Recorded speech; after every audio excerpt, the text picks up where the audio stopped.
ఓం నమో భగవతే శ్రీ రమణాయ. చాలా సంతోషం నాయన. నీవే అది, నీవే అది అని చెబుతూ ఉంటారు మహర్షులు వారు.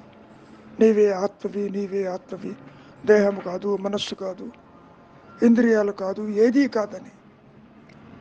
అయినప్పటికీ మరి ఐడెంటిటీ కన్ఫర్మ్ కావాలిగా. నిద్ర లేచినప్పటి నుంచి నీవేమనుకుంటున్నావు? దేహమే నీవనుకుంటున్నావు. దేహం లేకపోతే నీవు లేవనుకుంటున్నావు. దేహం పుట్టుక నీ పుట్టుక అనుకుంటున్నావు. దేహం మరణిస్తే నువ్వు మరణించావు అనుకుంటున్నావు. మరి అయితే ఆత్మసిద్ధికి ఆటంకాలు ఏవైనా ఉంటాయా? కొందరు ఏమనుకుంటారు, 4 ఆటంకాలు, 9 ఆటంకాలు, ఎన్నో ఆటంకాలని అనుకోవచ్చు. నిజానికి నిద్ర కూడా ఒక ఆటంకమే సుమా. నిద్రని కోరుకొని వారెవరు? అందరూ కాంక్షిస్తూనే ఉంటారుగా. సుష్టుగా భోజనం చేసి పక్క వేసుకుని దేహాన్ని అక్కడ వదిలిపెట్టి నిద్రిస్తున్నాడా లేదా?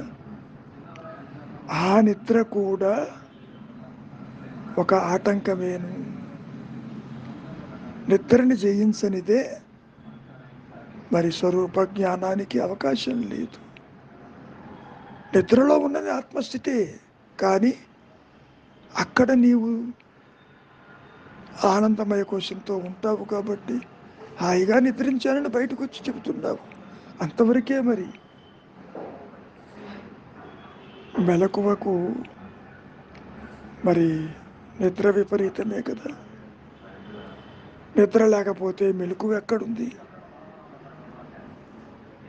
ఆత్మ అకలంకమైన నిద్ర. ఇది బాగా గుర్తుపెట్టుకోవాలి.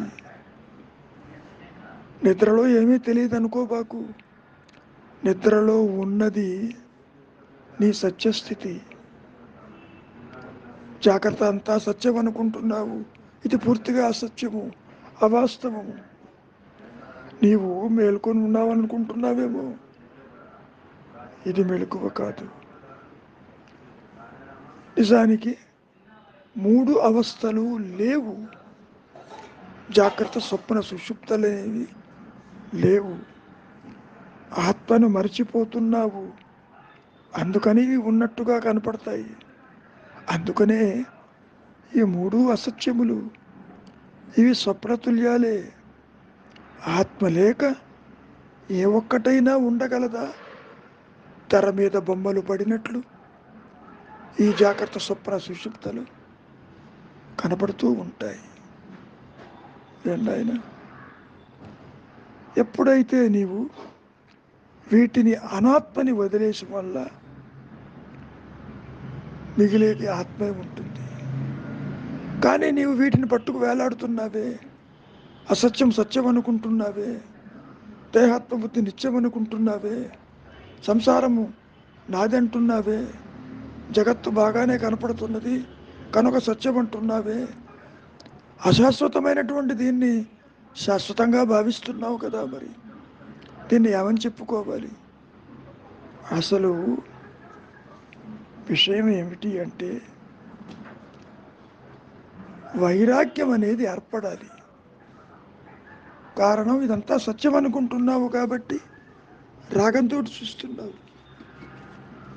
ఇది అసత్యమని గుర్తించు. అందరికీ తెలుసు ఇది అశాశ్వతమని, కానీ అసత్యమని తెలియదు. నిజానికి మనస్సున్నదే ఈ అహంకారము కేవలము జ్ఞాన అజ్ఞానముల యొక్క కలయిక. ఇంకా స్పష్టంగా చెప్పాలి అంటే నిద్ర జాగ్రత్తల యొక్క సంయోగం ఇది.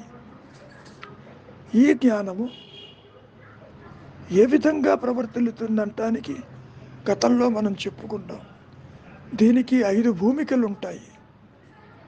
ఆ భూమికల్లో ముఖ్యంగా ఏకాగ్రత అనేది ఆత్మస్థితిని చేకూర్చి పెడుతుంది. అన్యచింతన లేకుండా నిలిచి ఉన్నప్పుడు నీవు ఆత్మగానే ఉంటావు. ఉంటే దేహాత్మ బుద్ధి, లేకపోతే ఆత్మ. ఈ మధ్యలో ఏది ఉండదు.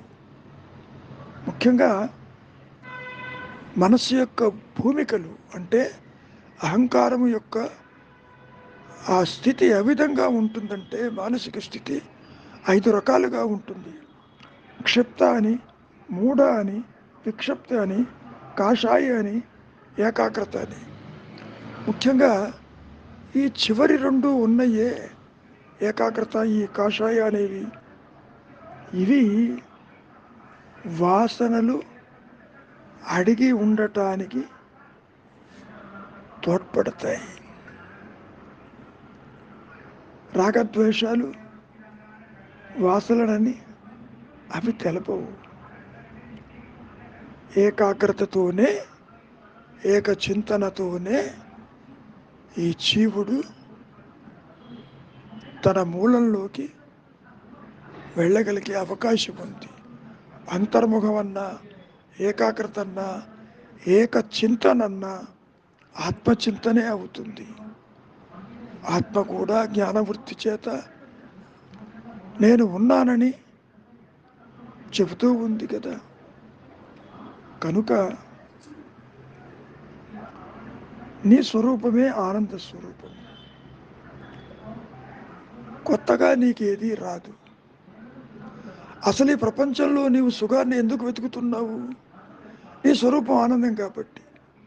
అదే కనుక దుఃఖమయమైతే దుఃఖాన్ని వెతికి ఉండేవాడివి. ఎవరైనా దుఃఖం కోసం ప్రపంచంలో తిరుగుతారా? కర్మలు ఆచరిస్తారా? లేదు కదా. సుఖం కోసమే కదా. ఎందుకని? సుఖమే నీ స్వరూపం కాబట్టి. ఆత్మకి అన్యం లేదు కాబట్టి దాన్నే సచ్చిత్ ఆనందం అని కూడా చెప్పడం జరిగింది. కనుక కొత్తగా నీకేది రాదు. పోనీ ఇది పోతుందా అని చూడబోతే పోవటానికి ఇప్పుడు జీవుడు లేడు, జగత్తు లేదు, నువ్వు అనుకునే దైవము లేడు ఆత్మకన్యంగా. మరి దేహాత్మబుద్ధితో నువ్వు ఏం చూస్తున్నావు? అంతా అన్యంగా చూస్తున్నావు. దేహమన్యము, సంసారమన్యము, జగత్తన్యము, ఇతరులన్యము. ఆ అన్యత్వం ఎక్కడైతే ఉందో నీకు భయం ఉంటుంది. ఏకత్వం ఉన్న చోట ఆనందమే ఉంటుంది. మనం చెప్పుకునే ఈ సచ్చిత్ ఆనందం అనేది చాలా స్వల్పమైనటువంటి భావన. అనంతమైన ఆనందాన్ని ఏ విధంగా చెబుతాం? దానికి మహర్షులు వారు విస్తారంగా చెబుతూ సత్ అంటే అసత్తు కాదని, చిత్ అంటే అచిత్ అయ్యే ప్రసక్తే లేదని, ఆనందం అంటే అనానందం అన్న తలపే ఉండదని ఆ విధంగా సర్ది చెప్పారే తప్ప సత్ చిత్ ఆనందం అనేది మాయలో చెప్పుకునే ఒక చిరు వ్యవహారమే తప్ప అనంతమైన ఆనందాన్ని పరిమితంగా చెప్పడం ఎలా కుదురుతుంది? కుదరదు కదా. మరి కనుక మౌనమే నీ సహజం.